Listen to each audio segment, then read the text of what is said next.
O Livro dos Espíritos. Considerações e concordâncias bíblicas concernentes à criação. Os povos têm formado ideias muito divergentes acerca da criação, de acordo com seu esclarecimento.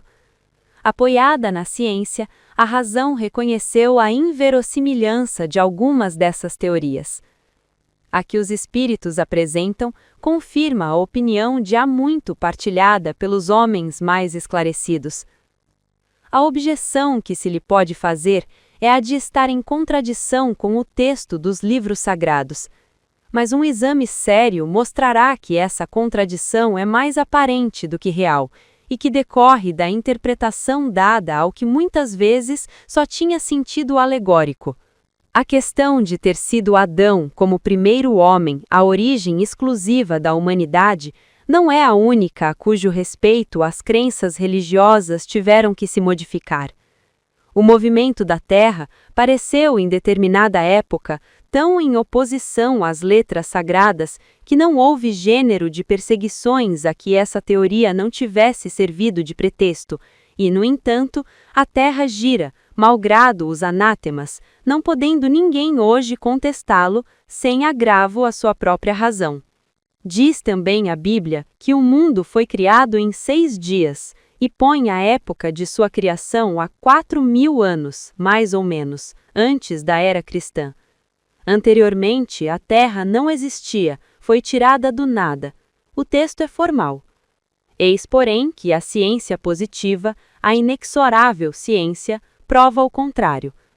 A história da formação do globo terráqueo está escrita em caracteres indeléveis no mundo fóssil, achando-se provado que os 6 dias da criação indicam outros tantos períodos, cada um de, talvez, muitas centenas de milhares de anos. Isto não é um sistema, uma doutrina, uma opinião insulada, é um fato tão certo como o do movimento da Terra e que a teologia não pode negar-se a admitir, o que demonstra evidentemente o erro em que se está sujeito a cair, tomando ao pé da letra expressões de uma linguagem frequentemente figurada. Dever-se-á daí concluir que a Bíblia é um erro? Não. A conclusão a tirar-se é que os homens se equivocaram ao interpretá-la. Escavando os arquivos da Terra, a ciência descobriu em que ordem os seres vivos lhe apareceram na superfície, ordem que está de acordo com o que diz a Gênese, com a diferença de que essa obra, em vez de executada milagrosamente por Deus em algumas horas, se realizou, sempre pela sua vontade, mas segundo a lei das forças da natureza, em alguns milhões de anos. Ficou sendo Deus, por isso, menor e menos poderoso? Perdeu em sublimidade a sua obra por não ter o prestígio da instantaneidade? Evidentemente não.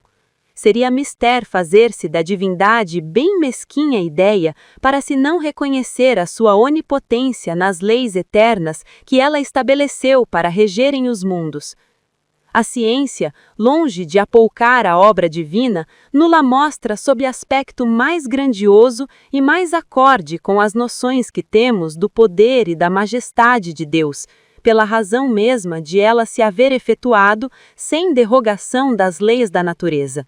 De acordo neste ponto com Moisés, a ciência coloca o homem em último lugar na ordem da criação dos seres vivos.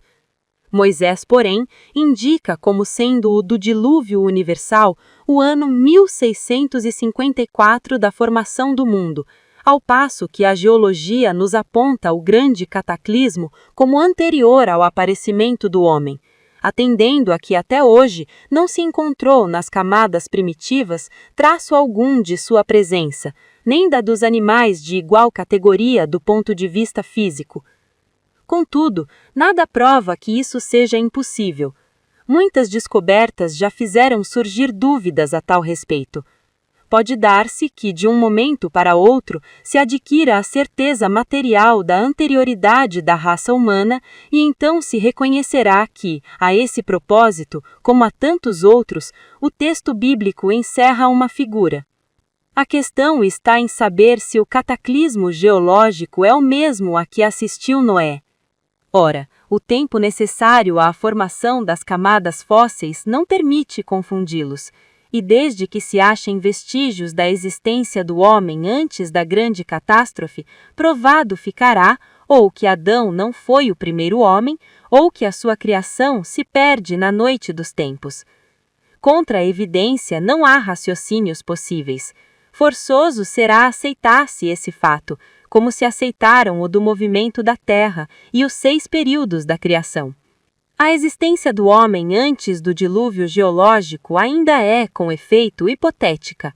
Eis aqui, porém, alguma coisa que o é menos.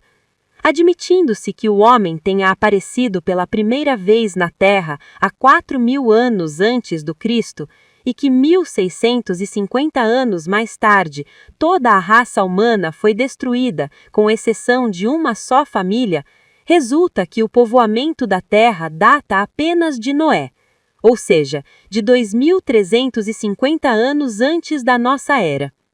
Ora, quando os hebreus emigraram para o Egito, no 18º século, encontraram esse país muito povoado e já bastante adiantado em civilização. A história prova que nessa época as Índias e outros países também estavam florescentes, sem mesmo se ter em conta a cronologia de certos povos que remonta a uma época muito mais afastada. Teria sido preciso, nesse caso, que do 24º ao 18º século, ou seja, que num espaço de 600 anos, não somente a posteridade de um único homem pudesse povoar todos os imensos países então conhecidos, suposto que os outros não o fossem, mas também que nesse curto lapso de tempo a espécie humana houvesse podido elevar-se da ignorância absoluta do estado primitivo ao mais alto grau de desenvolvimento intelectual, o que é contrário a todas as leis antropológicas. A diversidade das raças corrobora igualmente essa opinião. O clima e os costumes produzem, certo, modificações no caráter físico, mas sabe-se até onde pode ir a influência dessas causas, e o exame fisiológico demonstra haver entre certas raças diferenças constitucionais mais profundas do que as que o clima é capaz de determinar. O cruzamento das raças dá origem aos tipos intermediários. Ele tende a apagar os caráteres extremos, mas não os cria, apenas dá variedades. Ora, para que tenha havido cruzamento de raças, preciso era que houvesse raças distintas. Como, porém, se explicará a existência delas, atribuindo-se-lhes uma origem comum e, sobretudo, tão pouco afastada? Como se há de admitir que, em poucos séculos, alguns descendentes de Noé se tenham transformado ao ponto de produzirem a raça etíope, por exemplo? Tão pouco admissível é semelhante metamorfose quanto a hipótese de uma origem comum para o lobo e o cordeiro, para o elefante e o pulgão, para o pássaro e o peixe. Ainda uma vez, nada pode prevalecer contra a evidência dos fatos. Tudo, ao invés, se explica admitindo-se que a existência do homem é anterior à época em que vulgarmente se pretende que ela começou, que diversas são as origens, que Adão, vivendo há 6.000 anos, tenha povoado uma região ainda desabitada, que o dilúvio de Noé foi uma catástrofe parcial, confundida com o cataclismo geológico, e atentando-se, finalmente, na forma alegórica peculiar ao estilo oriental, que se nos depara nos livros sagrados de todos os povos. Isso faz ver quanto é prudente não lançar levianamente a pecha de falsas a doutrinas que podem, cedo ou tarde, como tantas outras, desmentir os que as combatem. As ideias religiosas, longe de perderem alguma coisa, se engrandecem caminhando de par com a ciência. Esse o meio único de não apresentarem lado vulnerável ao ceticismo.